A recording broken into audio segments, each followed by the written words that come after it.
So for this section, we're going to be talking about chemical compounds and chemical formulas. But before we get into compounds and formulas, just want to do a brief overview of bonding. So as we know, atoms in their natural state are neutral, but most of them are not stable. The only ones that are stable are the noble gases. Ideally, an atom wants to have a full shell of electrons, a full outer shell, meaning they have 8 on their valence shell. And so the noble gases have this, but the majority of elements do not. And so what they need to do is either lose or gain electrons in order to fill that shell or to get rid of a shell so that the one underneath is full. And they become stable by interacting with other atoms. One type of bonding is ionic bonding. It happens between metals and nonmetals.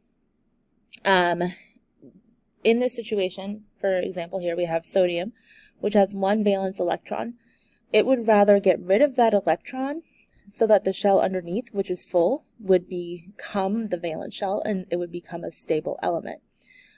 Chlorine, on the other hand, only has 1 space, and so it ideally wants to get an electron in order to fill that shell and have a full valence shell.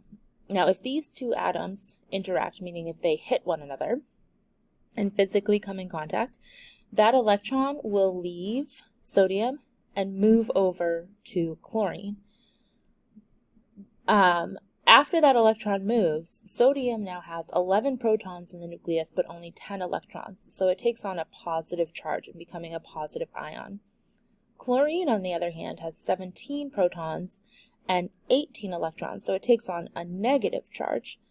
And so now they stop being atoms and become ions, 1 positive, 1 negative, and that physical, attraction of the positive to the negative is what is going to physically hold those two atoms together. Once an atom becomes an ion, it cannot go back. So even if sodium and chlorine, even if this bond breaks and these two ions separate, sodium will never get that electron back, and chlorine will never get rid of that electron. So once it becomes an ion, that is it. But it's the magnetic charge between the positive and negative that's going to hold those atoms together. This is different from covalent bonding, which happens between nonmetals. Nonmetals generally do not want to get rid of their electrons. Rather, they would prefer to share electrons. And in order for that to happen, is the two atoms will get close enough so that their outer shells overlap. This allows the electrons to move between both of the atoms, and so in that way, since the electrons are being shared between both of the atoms end up with a full shell, and so they both become stable. With a covalent bond, however, it's a lot less weak, it is not as strong, it's not as strong as an ionic bond. So these two will stay bonded until something better comes along. If these two atoms separate, they will take their electrons with them, so they never stop being an atom. They don't lose their electrons at all. If this bond breaks, they go back to being two individual hydrogen atoms. All right, now on to what we're going to be taking the notes on, which is chemical compounds and chemical formulas. So a compound is when you have 2 or more elements that are bonded together to create a new substance. For this class, we're going to be using the word compound and molecule kind of interchangeably. So in our case, we could also say a molecule is 2 or more elements that are bonded together. But what's important is that they are bonded so that they are making something new. And the chemical bond is the force of attraction that holds the atoms together, whether that's an ionic, a covalent, or any of the other types of bonds that are out there. That bond contains energy. It takes energy to create the bond, and if the bond breaks, it also will release energy. But that attraction is what's holding the compound together. Now, in chemistry, rather than calling compounds by their names, we often will use chemical formulas. A chemical formula is a combination of chemical symbols, so the letters that you find on the periodic table, that are used to represent what elements are in the compound as well as the ratio of one element to another. Now, you've been using chemical formulas for a long time without even knowing that they were. Every single time you said H2O, you were calling water by its chemical formula. Or same thing with CO2, carbon dioxide, you were using the chemical formula. So the letters obviously represent the type of element. And then we have the subscripts. Subscripts are the little numbers that you find in between the letters. And they tell you how they represent the number of atoms of that element present in the compound. Now the subscript always goes with what is directly in front of it. So in the case of H2O, the 2 means that there are 2 hydrogen atoms. In the case here was C6H12O6. The 6 goes with carbon, the 12 goes with hydrogen, and the 6 goes with oxygen. Now you may notice that in H2O, or in our case over here, MgO, there is no subscript. There's no number written. If there's no number, that means that there's only one of that atom present. So 2 hydrogen, 1 oxygen. Or in the case over here, 1 magnesium, 1 oxygen. Technically we could write a 1, but we don't need to. If there's no number, it's assumed, we make the assumption that it means one of that element. Alright, so go ahead and pause the video here. We're going to try to write out what elements are present and how many of each element there are.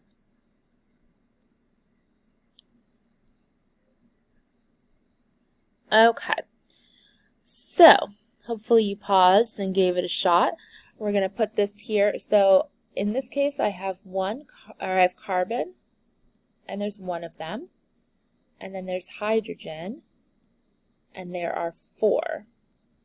So I have 1. There's no subscript, so 1 carbon, 4 hydrogen.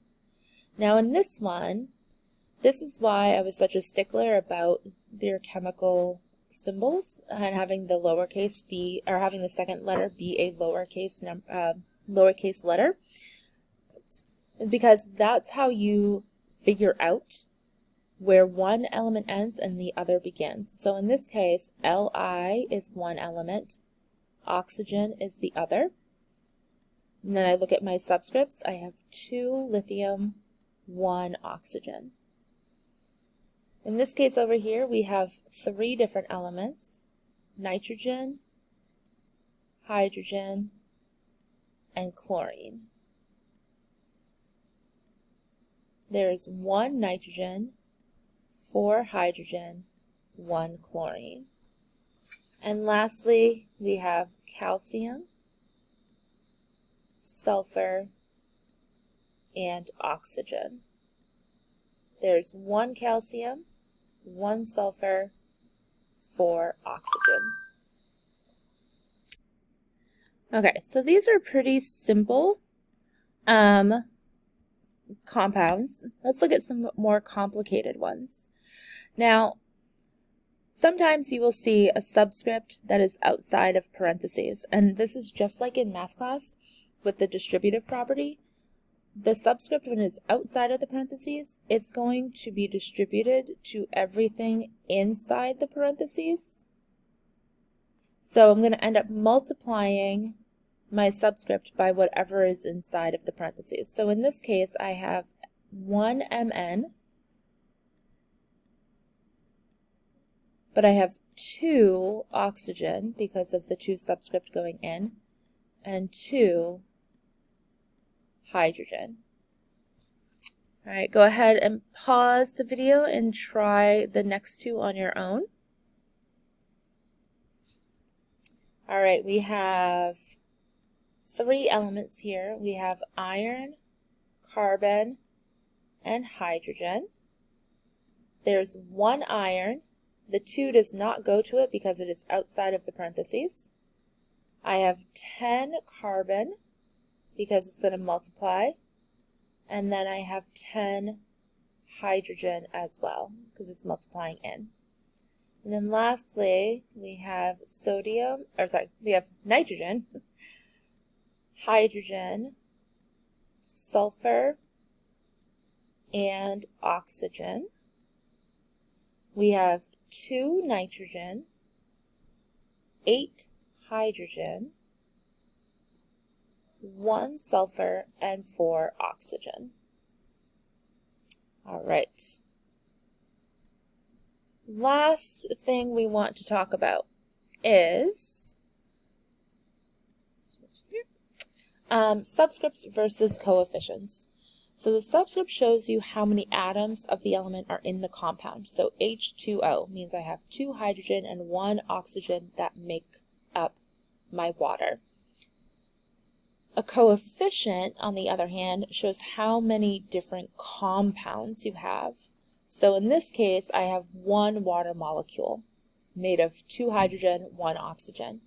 If I had 2 H2O, that means I have 2 separate unbonded water molecules.